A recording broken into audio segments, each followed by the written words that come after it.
राधा की कसम। वृंदावन का एक भक्त ठाकुर जी को बहुत प्रेम करता था, भाव विभोर होकर नित्य प्रतिदिन उनका श्रृंगार करता था। आनंदमय होकर कभी रोता तो कभी नाचता। एक दिन श्रृंगार करते हुए जैसे ही मुकुट लगाने लगा, तभी मुकुट ठाकुर गिरा देते। एक बार दो बार कितनी बार लगाया पर छलिया तो आज लीला करने में लगे थे।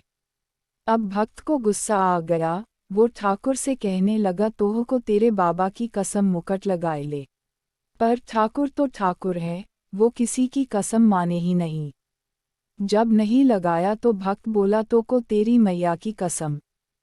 ठाकुर जी माने नहीं। अब भक्त का गुस्सा और बढ़ गया। उसने सबकी कसम दे दी।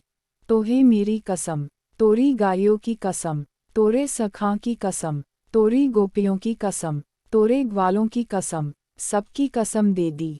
पर ठाकुर तो टस से मज ना हुए। अब भक्त बहुत परेशान हो गया और दुखी भी।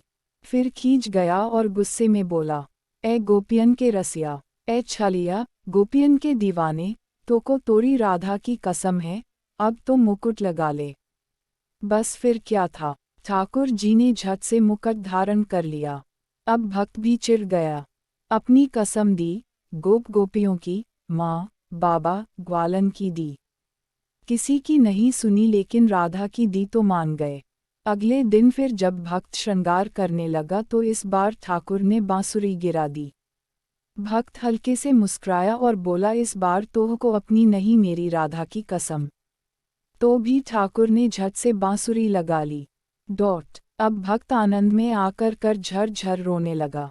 भक्त कहता है मैं समझ गया मेरे ठाकुर, तो को राधा भाव समान निश्चल निर्मल प्रेम ही पसंद है, समर्पण पसंद है, इसलिए राधा से प्रेम करत है।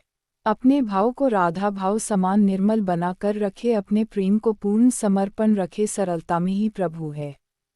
हे मेरी राधे जू, सारी रौनक देख ली जमाने की मगर जो सुकून तेरे चरणों में है वो कहीं नहीं।